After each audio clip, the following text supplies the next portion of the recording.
الحمد لله رب العالمين والصلاة والسلام على أشرف الأنبياء والمرسلين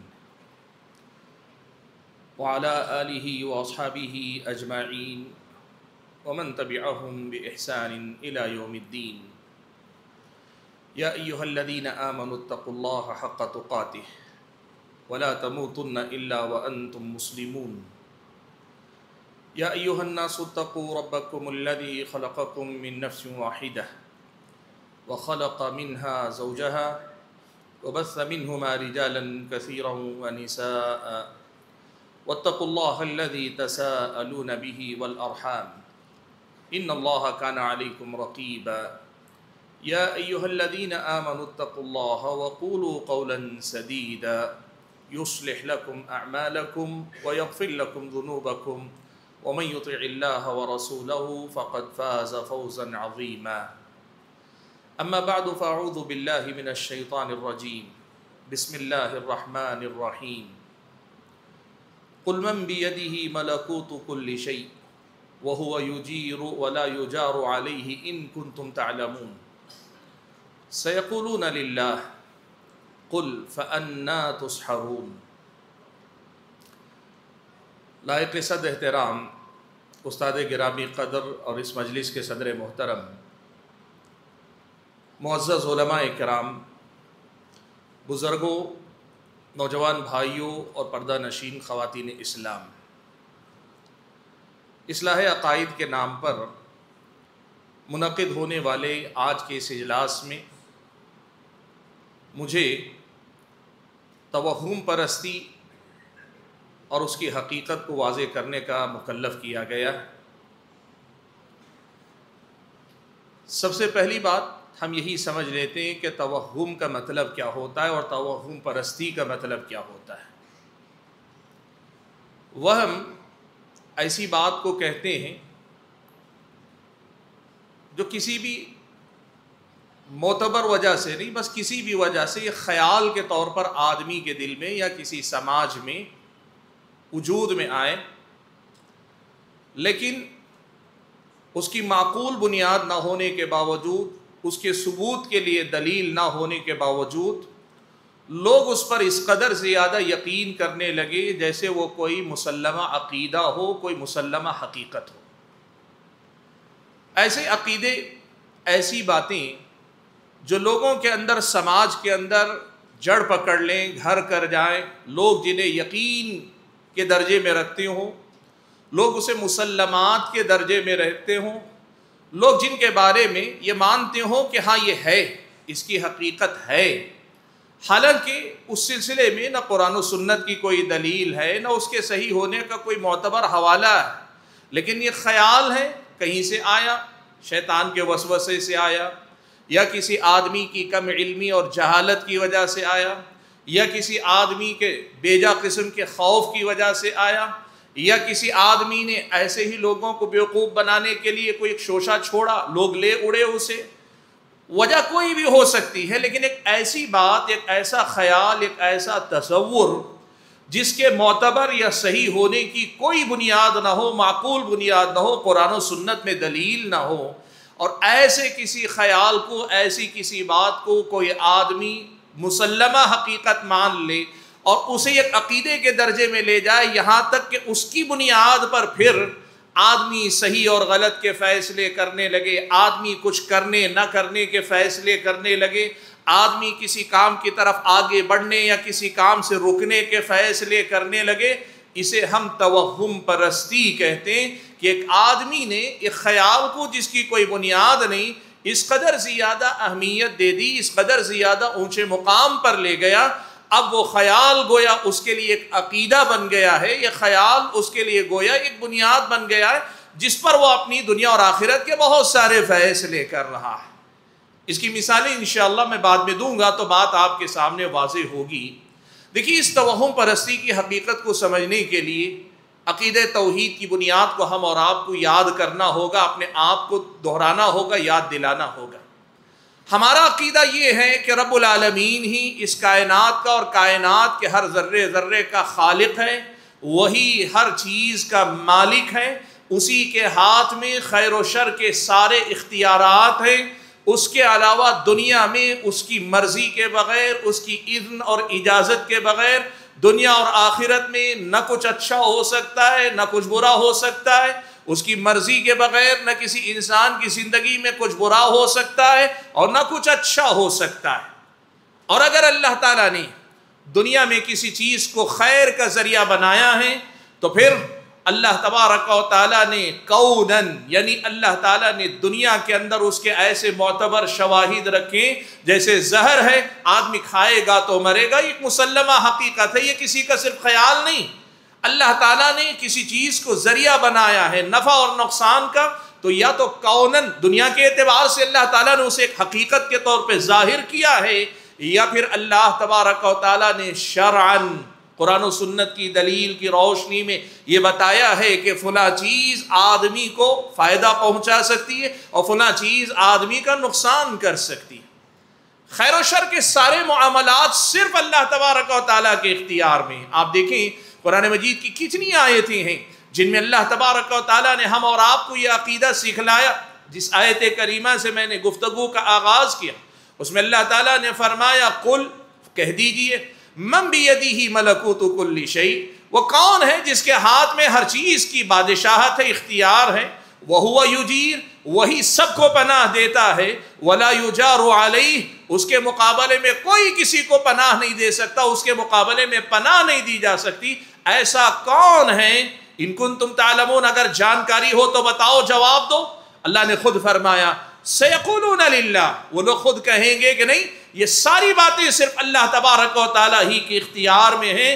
تو اللہ تعالیٰ نے کہا قل فأنا تسحرون، لوگو اگر اس حقیقت کو جانتے ہو، پوچھنے پہ اقرار بھی کرتے ہو، مانتے بھی ہو، تو پھر کس کا جادو تم پہ چل جاتا ہے کہ تم اتنی واضح حقیقت کو بھول کر ہر چھوٹی بڑی چیز سے ڈرنے لگتے ہو، ہر چیز کے تعلق سے وہم کا شکار ہونے لگتے ہو، طرح طرح کے بے بنیاد خیالات کو اپنی زندگی میں جگہ دیتے ہو، اور نہ صرف یہ کہ بے بنیاد خیالات کو جگہ دیتے ہو، اس کی بنیاد پر اپنی زندگی کے بڑے بڑے فیصلے، بہت سارے کام کرنے نہ کرنے کے فیصلے لیتے ہو۔ فَأَنَّا تُسْحَرُونَ، یہ کس کا جادو ہے جو تم پہ چل جاتا ہے؟ سبحان اللہ۔ قرآن مجید کی آیتیں آپ پڑھ کر دیکھیں، اللہ تبارک و تعالیٰ نے اس بات کو ہمارے اور آپ کے سامنے بڑی وضاحت کے ساتھ رکھا ہے کہ اللہ ہی کے ہاتھ میں ہر چیز کا اختیار اللہ نے رکھا ہے۔ اب ہمارے ساتھ کچھ اچھا بھی ہوگا وہ اللہ ہی کرے گا، اور انہی ذرائع سے کرے گا جو ذرائع اللہ نے شریعت میں بتائے، یا جو ذریعہ اللہ تعالیٰ نے دنیا میں بتائے، دنیا میں ظاہر کر دیے، جن کے بارے میں کوئی شک و شبہ اللہ تعالیٰ نے نہیں چھوڑا۔ اور اللہ نہ کرے اگر ہمارے اور آپ کے ساتھ کچھ برا بھی ہوتا ہے، اللہ نے بتا دیا کہ اللہ ہی آپ کا ہمارا برا کرتا ہے، کر سکتا ہے۔ اللہ کی اذن، اللہ کی مرضی کے بغیر کوئی کسی کا کچھ بگاڑ نہیں سکتا، اور اس کا اللہ تعالیٰ نے نظم کر دیا، شریعت میں بتا دیا کون سی چیز ہمارا نقصان کر سکتی، اور دنیا میں کوناً اللہ تعالیٰ نے بتا دیا کہ دنیا کی کون سی چیزوں سے ہمارا نقصان ہو سکتا ہے۔ اور یہ بتانے کے بعد اللہ تعالیٰ نے ہم اور آپ کو وہ عقیدہ دیا جسے ہم عقیدہ توحید کہتے ہیں، کہ جس میں بندہ اللہ تبارک و تعالیٰ کے حوالے ہو جاتا ہے، اپنی ساری امیدوں کا محور و مرکز اللہ کو بنا لیتا ہے، اور ڈر بھی ہر چیز کا نکال کر صرف اللہ تبارک و تعالیٰ سے ڈرنے والا بن جاتا ہے۔ ایک عقیدہ توحید اتنی بڑی نعمت ہے، اللہ کی اتنی بڑی دولت ہے کہ ایک آدمی کو یقین سے بھر دیتا ہے، ایک آدمی کو اطمینان سے بھر دیتا ہے، ایک آدمی کے دل سے ہر طرح کے بیجا خوف کو ختم کر دیتا ہے، ایک آدمی کو اندر سے نڈر بنا دیتا ہے، ایک آدمی کو یہ عقیدہ اللہ کے فضل و کرم کے بعد اس دنیا کا بڑا مضبوط انسان بناتا ہے، جو فیصلے مضبوط بنیادوں پہ کرتا ہے۔ اوہام، خیالات، لوگوں کے اندر پھیلی ہوئی کچھ باتیں، کسی کی اڑائی ہوئی ہوائی، کسی کا کہا ہوا کوئی جملہ کبھی اس کے لیے توجہ کے قابل نہیں رہتا، چہ جائے کہ ایمان اور عقیدے کے درجے میں اسے لے جائے۔ اس کے مقابلے میں جو آدمی عقیدہ توحید سے کٹتا ہے، جو آدمی اللہ تبارک و تعالیٰ پر ایمان جو ہونا چاہیے اس میں ذرا برابر کمزوری کا شکار ہوتا ہے، اس آدمی کا سب سے پہلے تو ایمان جاتا ہے، لیکن ایمان جانے کے ساتھ ساتھ عقیدہ توحید کی کمزوری، اللہ پر ایمان کی کمزوری، آدمی کو یہ خوف زدہ انسان بنا دیتا ہے، ایمان آدمی کا کمزور ہونے لگتا ہے، وہ عقیدہ صرف کمزور نہیں ہوتا، آدمی کمزور ہو جاتا ہے۔ اردو میں کہا جاتا ہے پتا کھڑکا بندہ بھڑکا، یعنی معمولی سی چیز بھی ذرا ادھر سے ادھر ہوئی، آدمی کے اندر سے خوف کی ایک لہر اٹھتی ہے۔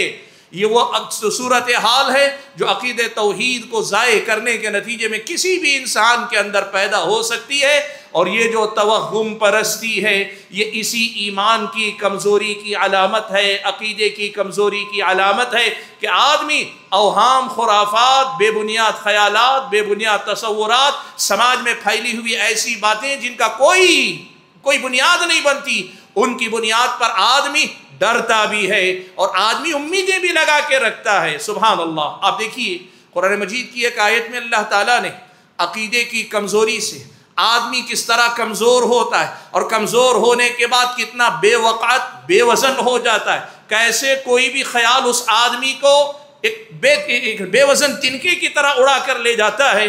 قرآن مجید کی ایک آیت میں اللہ تبارک و تعالیٰ نے یہ حقیقت بیان فرمائی۔ اللہ نے کہا وَمَن يُشْرِكْ بِاللَّهِ فَكَأَنَّمَا خَرَّ مِنَ السَّمَاءِ فَتَخْطَفُهُ الطَّيْرُ أَوْ تَهْوِي بِهِ الرِّيحُ فِي مَكَانٍ سَحِيقٍ۔ اللہ نے فرمایا جو اللہ تبارک و تعالیٰ کے ساتھ شرک کرتا ہے اس کی مثال ایسی ہے کأنما خر من السماء، جیسے وہ آسمان سے ٹپک پڑا ہو، گر گیا ہو، اب فضا میں ہے، ہواؤں میں ہے، حال یہ ہے کہ زمین پہ ہو تو جم کے کھڑا رہے یا آسمان پہ ہو کسی مضبوط سہارے کو پکڑا رہے، لیکن جب شرک آدمی کرتا ہے ہواؤں میں اڑنے والا بے وزن ایک تنکا بن کر رہ جاتا ہے۔ اب اس کا حال کیا ہوتا ہے؟ اللہ تعالیٰ نے کہا فَكَأَنَّمَا خَرَّ مِنَ السَّمَاءِ فَتَخْطَفُهُ الطَّيْرُ أَوْ تَهْوِي بِهِ الرِّيحُ فِي مَكَانٍ سَحِيقٍ۔ اب کبھی آپ نے دیکھا ہے مارکیٹ میں، گوشت کی مارکیٹ میں چلے جائیں یا گھر کے سامنے ہی، آج کے دور میں یہ موبائل وغیرہ آنے کے بعد شاید مشکل ہو، ہم نے دیکھا اپنے بچپن میں، کوئی آپ چھچڑا لیجئے، گوشت کا ایک ٹکڑا لیجئے، آسمان میں اڑا دیجئے، چیل کوے دونوں طرف سے لپکتے ہیں، یہ اسے اچک کر لے جاتا ہے اور کبھی اس کے منہ سے دوسرا پرندہ اچک کر لے جاتا ہے۔ تو آدمی کا حال شرک کرنے کے بعد یہی ہوتا ہے، وہ اتنا کمزور ہوتا ہے، ہر کسی سے ڈرنے والا، ہر خیال اسے ڈرانے والا، ہر خیال سے امیدیں لگانے والا، وہ کیوں سمجھیے ہماری بنگلور کی زبان میں کہتے ہیں کتے کے منہ کا چھچڑا بن کے رہ جاتا ہے۔ آدمی ایسا بے وقت اور بے وزن ہو کر رہ جاتا ہے کہ جو آیا اسے نوچ رہا ہے، جو خیال آیا اسے نوچ رہا ہے۔ یہ ہے توہم پرستی، یہ ہے عقیدے کی کمزوری۔ اور اللہ نے کہا او تہوی بہ الریح فی مکان سحیق، یا پھر ایسا بے وزن ایک پر یا پھر یہ کہ ایک ورق، ایک پیپر بن کے رہ جاتا ہے جسے ہوا اڑا کر لے جاتی ہے، دور دراز کی کسی وادی میں پھینک کر آ جاتی ہے۔ حاضرین گرامی قدر، قرآن مجید میں اللہ تبارک و تعالیٰ نے یہ جو بات بیان کی شرک کے نقصان کے طور پر، یہی حال ہے ان لوگوں کا جو توہم پرستی کا شکار ہوتے ہیں، اور ان کا حال یہ ہے کہ وہ ہمیشہ ایک نادیدہ خوف، انجانہ خوف، ایک قسم کا ڈر، ایک قسم کی کمزور پرسنالٹی، شخصیت کمزور اپنے اندر لے کر چلتے ہیں۔ ذرا سی بات ہوئی ڈرنے لگتے ہیں، ذرا سی بات ہوئی بدکنے لگتے ہیں۔ اسلامی شریعت آپ کو یہ بتاتی ہے کہ دیکھو دنیا میں اللہ نے نفع و نقصان کے اسباب رکھے، تم اسباب اختیار کر کے بھی اس کا یقین رکھو کہ سبب اللہ کی مرضی کے بغیر تمہارا فائدہ نہیں کر سکتا، اور ایسے ہی نقصان کے اسباب اللہ تعالیٰ نے رکھے ہیں، لیکن یہ یقین رکھو وہ سبب تمہاری زندگی میں آ بھی جائے، جو نقصان کا سبب ہے وہ آ بھی جائے، اللہ تبارک و تعالیٰ نہیں چاہے گا دنیا کی کوئی چیز آپ کا ذرہ برابر نقصان نہیں کر سکتی۔ یہ ایمان، یہ یقین تمہارا بہت بڑا ہتھیار ہے، بہت بڑا سہارا ہے جو اللہ تبارک و تعالیٰ نے تم کو دیا ہے۔ حاضرین گرامی قدر، آپ دیکھیں اللہ کے نبی صلی اللہ علیہ وسلم نے جو دعائیں پڑھی، پڑھائیں، سکھائیں، نماز کے بعد کی دعاؤں میں یہ کلمات بھی آپ اور میں پڑھتے ہیں، اللہم لا مانع لما اعطیت، اے اللہ تعالیٰ تو اگر دینا چاہے کوئی روکنے والا نہیں،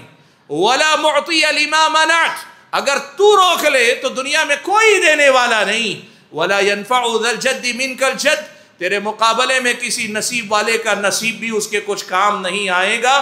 یہ اللہ تبارک و تعالیٰ نے ایمان دیا، عقیدہ دیا۔ حاضرین گرامی قدر، جسے ہم توہم پرستی کہتے ہیں، وہ اس مضبوط، مستحکم، معتبر، مستند اور مدلل عقیدے کے خلاف کمزور اور بے بنیاد خیالات پہ یقین کرنے کا نام، جسے ہم توہم پرستی کہتے ہیں، سماج کے اندر پھیلے ہوئے جہالت پر مبنی تصورات پر یقین کرنے کا نام ہے، قرآن و سنت سے ثابت شدہ حقائق کو نظر انداز کرنے کا نام ہے، جسے ہم توہم پرستی کہتے ہیں، اللہ پر کامل یقین رکھنے کے بجائے مخلوقات کی طرف سے بے بنیاد قسم کا خوف رکھنے کا نام ہے، یا بے بنیاد قسم کی امیدیں ان سے وابستہ کر لینے کا نام ہے، اور جسے ہم توہم پرستی کہتے ہیں، حقیقت میں یوں سمجھیے کہ اپنے آپ کو ساری دنیا میں ایک مضبوط انسان بنانے کے بجائے ساری مخلوقات کے مقابلے میں کمزور بنا لینے کا نام ہے، اور یہ آج کے ہمارے سماج کا بہت بڑا مسئلہ ہے۔ بھائیو، یہ بات یاد رکھو، سماج میں جب کبھی علم کمزور ہوتا ہے، لوگوں کے اندر دینی علم کمزور پڑتا ہے، تو پھر وہاں پر اوہام، خرافات، توہم پرستی جڑ پکڑتی ہی ہے۔ جب سماج میں جہالت ہو اور ایسے ہی خوف زدہ سماج، خوف زدہ افراد، ہر چیز سے ڈرنے والے جب لوگ ہونے لگتے ہیں نا، تو پھر جہاں خوف کا ماحول ہوتا ہے وہاں توہم پرستی پنپنے لگتی ہے۔ جہاں لوگ اللہ تبارک و تعالیٰ سے امید وابستہ کرنے میں کمزور واقع ہوتے ہیں، لوگ بہت سارے اوہام و خرافات کے پیچھے پڑ کر غیر اللہ سے، بے بنیاد بنیادوں سے اپنے روابط جوڑ لیتے ہیں کہ یہاں سے بھی ہمارا کچھ فائدہ ہو سکتا ہے۔ بھائیو، صحیح اسلامی عقیدے کا یہ واضح پیغام، دو ٹوک پیغام ہے کہ ہم اس حقیقت کو یاد رکھیں، نفع و نقصان کے سارے معاملات جب اللہ تعالیٰ کے ہاتھ میں ہیں تو ہماری امیدیں بھی صرف اللہ تعالیٰ سے، ہمارا خوف بھی صرف اللہ تعالیٰ سے، اور ہماری محبت کا محور و مرکز بھی صرف اللہ تبارک و تعالیٰ ہو جائے، اور اس کے مقابلے میں کسی بات سے ہم نہ ڈریں۔ اور دوسری بات، جب کبھی کوئی آدمی آپ کے سامنے کہے فلاں کام کرنے سے یہ نقصان ہو جائے گا، فلاں کام کرنے سے یہ فائدہ ہو جائے گا، آپ اس کی دلیل پوچھیں، کیا قرآن و سنت میں یہ بات بتائی گئی؟ اور اگر قرآن و سنت کی نہیں، مشاہدے اور تجربے کی بات ہے، تو پھر یہ بھی دیکھیں کہ یہ مشاہدہ لوگوں کا صرف خیال ہے، لوگوں کے اندر پھیلی یہ غلط فہمی ہے، یا لوگوں کی اڑائی ہوئی کوئی ہوائی ہے، یا پھر یہ کہ واقعی معنوں میں یقینی تجربہ ہے جسے اللہ تعالیٰ نے کونی فیصلے یعنی دنیا کے چلانے کے نظام کا حصہ بنا کے اللہ نے اتارا ہے۔ یہ ضرور تحقیق کیا کریں۔ اگر اس نہج پہ ہم چلیں گے، بہت سارے بے بنیاد خیالات ہماری زندگیوں سے رخصت ہو جائیں گے۔ چلیے ہم ذرا دیکھتے ہیں جو وقت بچا ہے اس کے اندر کہ ہمارے اور آپ کے سماج میں کس کس قسم کی توہم پرستی پائی جاتی ہے۔ بھائیو، توہم پرستی کی جو بنیاد ہے اس کو قرآن و سنت میں خاص لفظ سے تعبیر کیا گیا ہے، وہ ہے اہل علم کی زبانی خوف السر۔ خوف السر کسے کہتے ہیں؟ دیکھیے، خوف السر کا مطلب یہ ہوتا ہے کہ آدمی کے دل میں مخلوقات کے تئیں کسی قسم کا ندیدہ قسم کا ڈر ہو، یعنی یہ نہیں کہ سام سے آدمی ڈر رہا ہے، سام کاٹے گا تو زہر ہے، وہ تو پتہ ہی ہے۔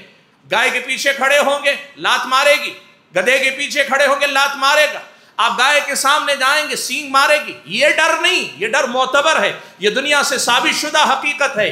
لیکن آدمی کا ڈر، وہ ڈر جس کی کوئی بنیاد نہ ہو، شرعی بنیاد بھی نہ ہو، دنیاوی بنیاد بھی نہ ہو، لیکن آدمی پھر بھی اپنے اندر ڈر لے کے جیتا ہو اللہ تبارک و تعالیٰ کے علاوہ کسی بھی مخلوق سے کسی قسم کا ڈر آدمی پالتا ہے، تو پھر یقین مانیے کہ یہ خوف السر آدمی کے اندر توہم پرستی جنم دیتا ہے۔ کیسے؟ کچھ مثالیں آپ کے سامنے دیتا ہوں۔ مشرکین بتوں کے سلسلے میں یہ ڈر رکھتے ہیں، بتوں کے سلسلے میں ان کا ڈر یہ ہے کہ اگر کوئی آدمی ان بتوں کو ذرا سا چھو بھی لے گا غلط نیت سے تو یہ بت ہمارا کچھ بگاڑ دیں گے، ہمارا کچھ نقصان کر دیں گے۔ جیسے ہمارے بہت سارے وہ احباب جو مزار پرستی میں مبتلا ہیں نا، ان کا اپنا یقین ہے کہ اللہ کے نبی صلی اللہ علیہ وسلم یہ واضح حکم ہے۔ اللہ کے نبی صلی اللہ علیہ وسلم نے حضرت علی بن ابی طالب رضی اللہ تعالیٰ عنہ بھیجا۔ کہتے ہیں حضرت علی بن ابی طالب ایک تابعی سے خطاب کرتے ہوئے، الا ابعثک ما بعثنی علیہ رسول اللہ صلی اللہ علیہ وسلم، کیا میں تمہیں نہ بھیجوں ایسے مشن پر جس مشن پر اللہ کے نبی نے مجھے بھیجا تھا؟ اور وہ مشن کیا تھا؟ اللہ کے نبی نے کہا، اللہ تدع تمثالا الا طمستہ ولا قبرا مشرفا الا سویتہ، کوئی بھی اگر مجسمہ نظر آئے تو اس کو ڈھا دو، اور کوئی بھی اونچی قبر اگر نظر آئے تو اس کو توڑ کے برابر کر دو۔ حضرت علی نے کیا، حضرت علی کے بعد حضرت علی نے جن کو حکم دیا انہوں نے کیا۔ اب اگر آج کے دور میں آپ کسی آدمی سے ایک بات کہیں کہ تم جا کر فلاں قبر کو، جہاں کوئی فطرہ ہونے کا ڈر نہیں، جہاں کسی کا نہیں، ہم اپنے بزرگوں کی، مان لیں کوئی آدمی اپنے ہی والد کی قبر کو برابر کرنے کے لیے جا رہا ہے، کسی کی توہین نہیں، اپنے والد کی قبر کو پختہ بنایا تھا، وہ توڑنے جانا چاہتا ہے، لوگ ڈرتے ہیں، یہاں پر لوگ ڈرتے ہیں۔ کیا ڈرتے ہیں؟ پتہ نہیں کہیں ہم کچھ قبر کو توڑیں گے، پتہ نہیں ہمارے ساتھ کیا ہو جائے گا، وہ ناراض ہو جائیں گے، قبر والے، وہ مزار والے ناراض ہو جائیں گے تو پتہ نہیں میری دنیا برباد ہو جائے گی۔ یہ ہے توہم پرستی کا ایک باب، یہ ہے ڈر، وہ خفیہ ڈر جو لے کر لوگ دنیا کے اندر جیتے ہیں۔ اور دوسرا ڈر جو ہمارے سماج میں بہت عام ہے، اور یہ مجھے سن کر بڑا تعجب ہوا، بہت سارے لوگ ایسے ہیں یہ جو 11ویں 12ویں کرتے ہیں نا، 11ویں 12ویں کرتے ہیں، ان کی اپنی ذہن میں یہ بات بٹھائی گئی ہے کہ اوہام و خرافات کے باب ہی سے، لیکن انہیں یقین ہے، اور وہ یہ ہے کہ اگر انہوں نے 11ویں 12ویں کر لی تو سال کے 12 مہینے ان کی تجارت میں برکت ہی برکت رہے گی، ان کی زندگی میں برکت ہی برکت رہے گی، یہ ان کا عقیدہ ہے۔ اب جب ان کو سمجھایا جائے ان کو سمجھ میں آ جاتی ہے، بات سمجھ میں آ جاتی ہے کہ واقعی یہ ایک ایسا مسئلہ ہے جس کا کتاب و سنت کی تعلیمات کی روشنی میں کوئی صحیح مسئلہ نہیں بنتا، ایک بدعت ہے جو لوگوں نے بعد میں ایجاد کی ہے۔ ایصال ثواب کے لیے کھلانا پلانا وہ ایک الگ مسئلہ ہے، کسی کی وفات یا ولادت کے مناسبت کو ان کا عرس منا کر یا اولیاء کے نام پہ 11ویں 12ویں کرنا ایک بدعت ہے، سمجھ میں آ جاتا ہے، لیکن سمجھ میں آ جانے کے بعد پھر اندر سے وہ خوف آتا ہے۔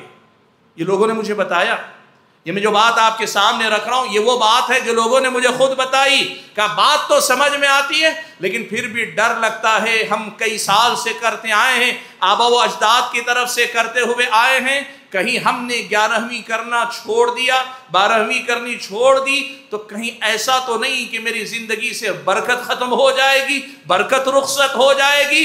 یہ ہے توہم پرستی کا باب، وہ ڈر جو لوگ اپنے سینے کے اندر پال کر رکھتے ہیں، یہ توہم پرستی کا ایک اور باب ہے۔ توہم پرستی کا ایک اور بڑا باب ہے، وہ ہے جن اور شیاطین سے ڈرنا۔ دیکھیے جن اور شیاطین اللہ تبارک و تعالیٰ کی ایک مخلوق ہیں، جیسے یہ نظر آنے والی مخلوق ہیں، وہ اصل میں ہماری اور آنکھوں کے لیے نہ نظر آنے والی مخلوق ہیں۔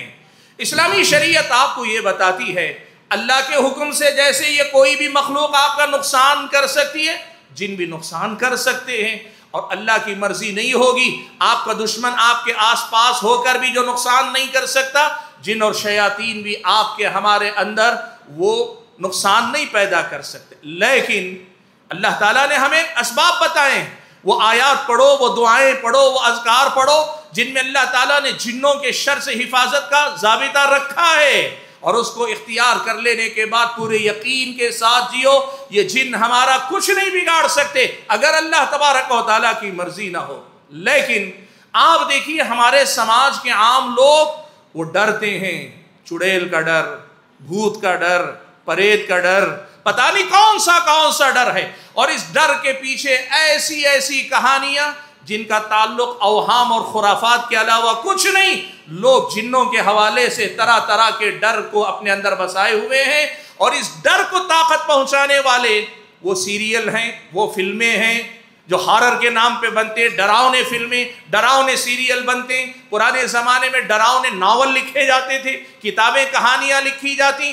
اب وہ جو فلموں میں دکھائی جانے والے مفروضہ تصورات، وہ جو سیریل میں دکھانے والے مفروضہ خیالات کہ جو گھر بہت دنوں سے چھوڑا ہوا ہوگا اس میں لازماً تمہارے لیے نقصان ہوگا، ضروری نہیں، اللہ تعالیٰ چاہے تو نقصان ہو چاہے تو نہ ہو۔ لوگوں کو جو ایمان و یقین رکھنا چاہیے، لوگ بھوت پریت چڑیل وغیرہ کے ڈر سے، جنوں کے ڈر سے کچھ ایسے خوف زدہ رہتے ہیں، شام کے اندھیرے میں کوئی باہر نکلنا نہیں چاہتا، چور کا ڈر نہیں، ڈاکو کا ڈر نہیں، یا یہ کہ کتے کہیں اندھیرے میں کتا کاٹ لے گا، یہ ڈر نہیں، جن پکڑ لے گا، شیطان پکڑ لے گا۔ معاف کیجئے گا، ہماری مائیں ہمارے بچوں کی بچپن میں جو تربیت کرتے ہیں، اس تربیت میں یہ توہم پرستی بچوں کے دل و دماغ میں ڈالتے ہیں۔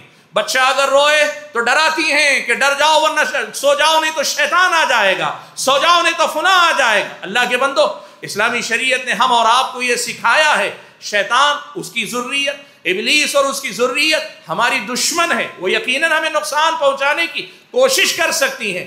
اس کے لیے احتیاط جو ضروری ہے وہ کرو، لیکن ان کا بیجا قسم کا ڈر نہ پالو، ایسا ڈر جو ہمیشہ آپ کو تھر تھر کانپنے پہ مجبور کرے، اندھیرا ہو جائے، لائٹ چلی جائے تو بچے چیخ پڑیں۔ ان چیزوں کا ہماری تربیت میں بہت زیادہ دخل ہے۔ ہاں، کبھی کبھار کچھ لوگوں کی طبیعت ایسی ہوتی، وہ جن وغیرہ سے نہیں ڈرتے، اندھیرا دیکھ کر طبیعت گھبراتی ہے، یہ الگ باب ہے۔ اچانک اندھیرا ہو جائے، کوئی ڈر کے مارے چیخ پڑے، اندھیرے سے ان کو ڈر لگتا ہے، بات الگ ہے۔ لیکن یہ جنوں کا ڈر، یہ شیطانوں کا ڈر اور یہ پیدا کرنا، اس میں ہماری ماؤں کا یہ کردار، یہ توہم پرستی کو جگہ دینے یا جنم دینے کا ایک بہت بڑا میدان ہے۔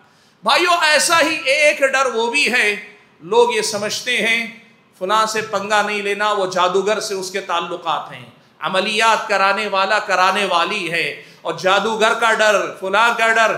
اللہ کے بندو، اسلامی شریعت نے بڑے صاف لفظوں میں کہا وَمَا هُمْ بِضَارِّينَ بِهِ مِنْ أَحَدٍ إِلَّا بِإِذْنِ اللَّهِ، یہ جادوگر چاہیں گے بھی تو کسی کا کچھ نہیں بگاڑ سکیں گے مگر یہ کہ اللہ تبارک و تعالیٰ کی اذن ہو۔ دیکھو، آپ بیل مجھے مار کے نام پہ خامخواہ کسی کے ساتھ چھیڑ چھاڑ درست نہیں، لیکن وہیں بلا وجہ کسی کا ڈر اپنے دل میں لے کر جینا اور توہم پرستی کو لے کر جینا، اسلامی شریعت کی نظر میں یہ غلط ہے جو ہمارے اور آپ کے سماج میں رواج پایا ہوا ہے۔ بھائیو، توہم پرستی کا ایک اور باب بھی ہے، وہ کیا ہے؟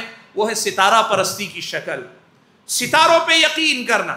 میرا فلاں ستارہ ہے، وہ ستارہ اگر فلاں دن فلاں مدار میں رہے گا میرے لیے وقت بہت اچھا ہوگا، اور اگر وہ ستارہ اپنے اس مدار سے نکل کر دوسرے برج میں داخل ہو گیا تو پھر میرے لیے برا وقت شروع ہوگا۔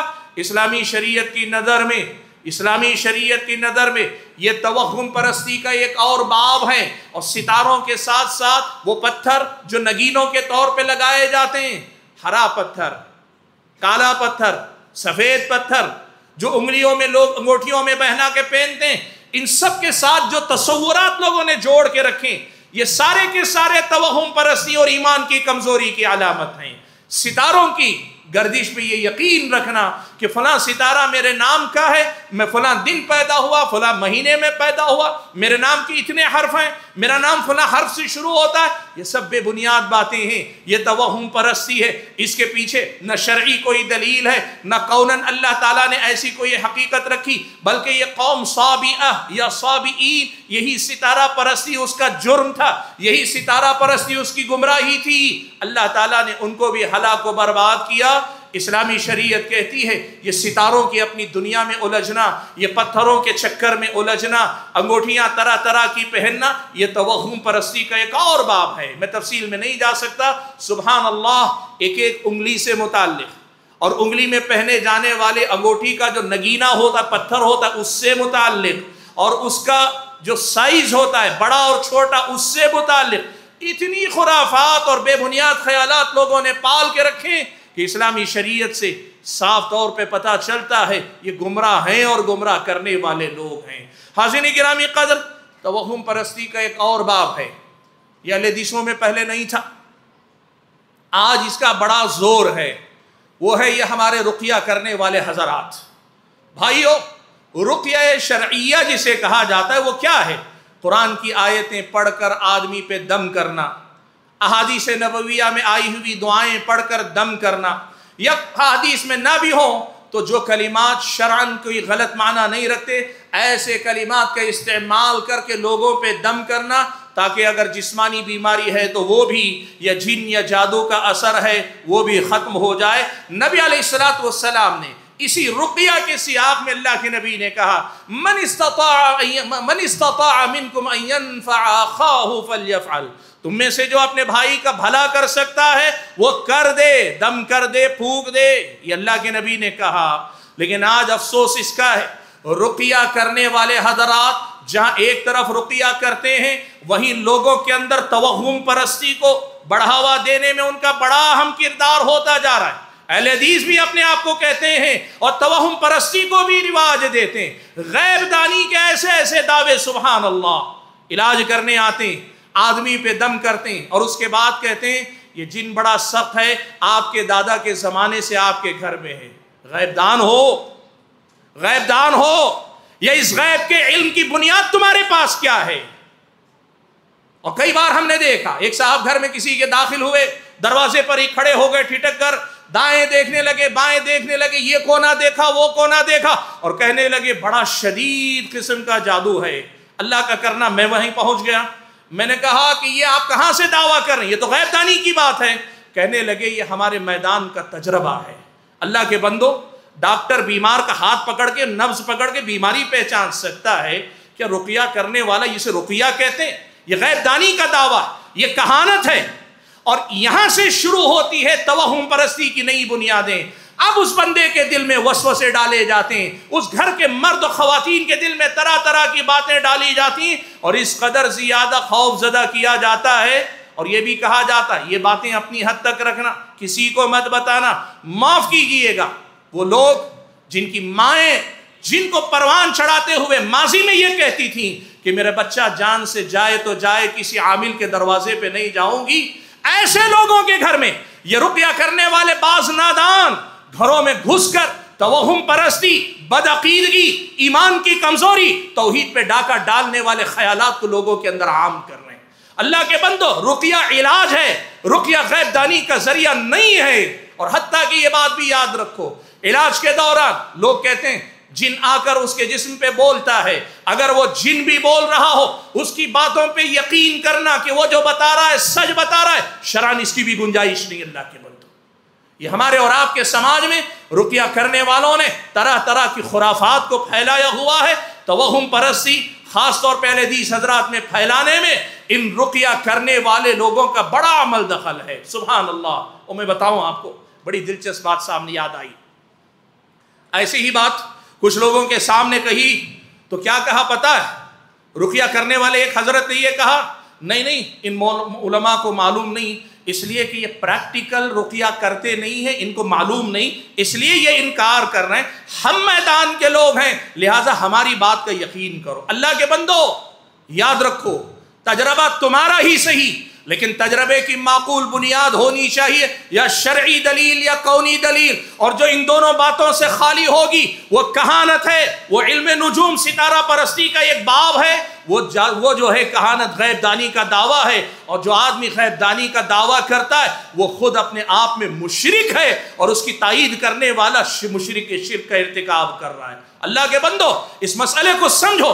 توہم پرستی نے ہمارے اور آپ کے سماج میں اتنی جڑیں پکڑی ہے کہ اللہ معاف فرمائے، رقیہ کرنے والے حضرات خیر کا کام کرنے نکلے تھے، کہتے تھے ہم لوگوں کو مزاروں کے پاس سے نکال کے لانا چاہتے ہیں، لے آئے الحمدللہ، لیکن مزاروں سے نکال کے لائے، گھروں میں شرک داخل کر رہے ہیں، توہم پرستی داخل کر رہے ہیں، یہ کون سا تماشا ہے اللہ کے بندو؟ فر من المطر ووقف تحت المیزاب، بارش کے قطروں سے بھاگ کر آیا، کھڑا ہوا تو پرنالے کے نیچے کھڑا ہو گیا، وہاں چند چھینٹے گر سکتے تھے، یہاں تو پورا کا پورا پانی اس پہ اڈیلا جا رہا ہے۔ اللہ کے بندو، ان چیزوں سے باز آؤ، علاج کو علاج کے دائرے میں رکھو، توہم پرستی کو پھیلانے کا ذریعہ مت بناؤ۔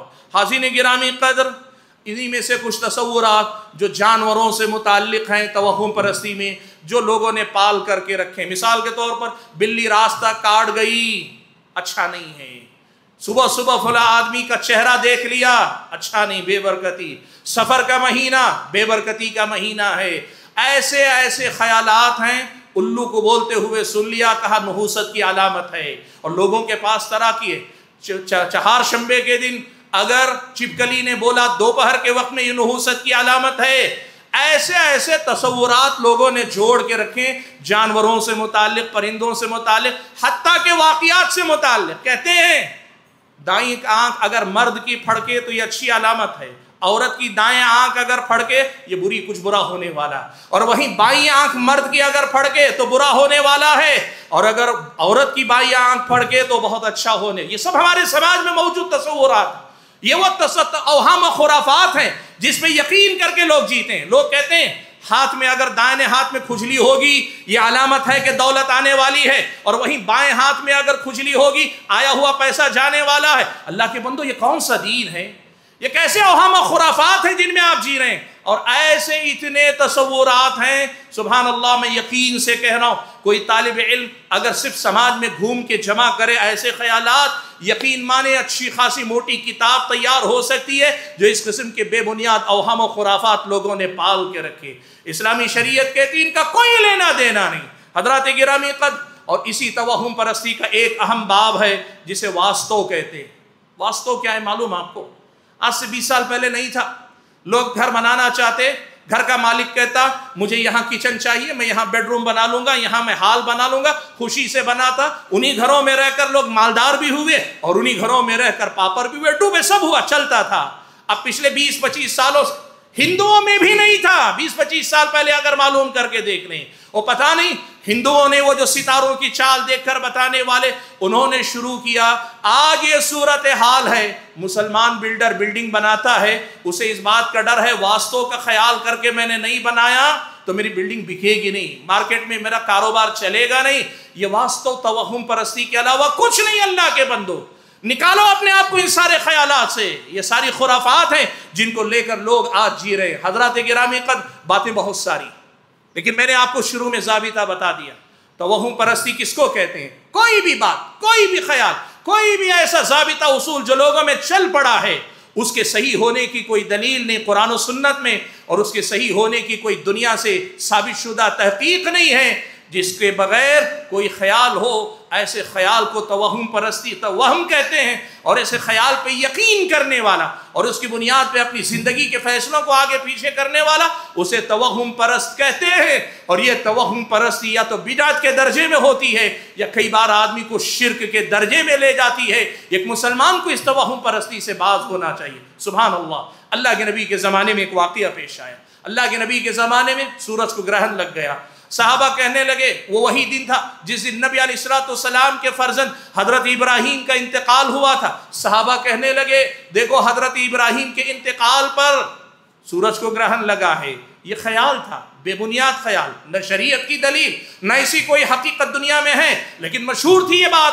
کوئی بھی بڑا آدمی مرتا ہے تو اس چاند اور سورج کو گرہن لگتا ہے. اللہ کے نبی نے صحابہ کو جمایا اور کہا ان الشمس والقمر آیتان من آیات اللہ لا ينکسفان لموت احد ولا لحیاتی. یہ چاند و سورج اللہ کی نشانیاں ہیں.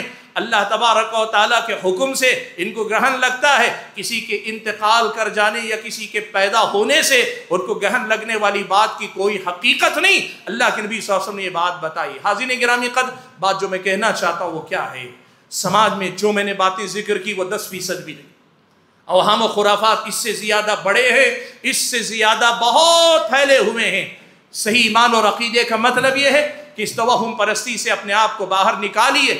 وہ یقین جو توحید کی دولت، توحید کی برکت اور توحید کی نعمت کے نتیجے میں ہمارے اندر پیدا ہونا چاہیے، اس یقین کی حفاظت کیجئے. یہ یقین آپ کو سب سے پہلے اللہ کا موحد بندہ بنائے گا اور پھر اس کے بعد اس دنیا کا مضبوط انسان بنیں گے جن کی شخصیت، پرسنالٹی کبھی کسی کمزوری کا شکار نہیں ہوگی. اللہ سے دعا کیجئے کہ اللہ تعالیٰ مجھے اور آپ سبھی حضرات اور خواتین کو ایسا ہی کامل یقین نصیب فرمائے. توہم پرستی کی ہر طرح کی گمراہیوں سے اللہ ہمیں بچائے اور سماج میں پائے جانے والے ان اوہام و خرافات کو نکال باہر کرنے کی توفیق عنایت فرمائے. آمین. وآخر دعوانا الحمد للہ رب العالمین.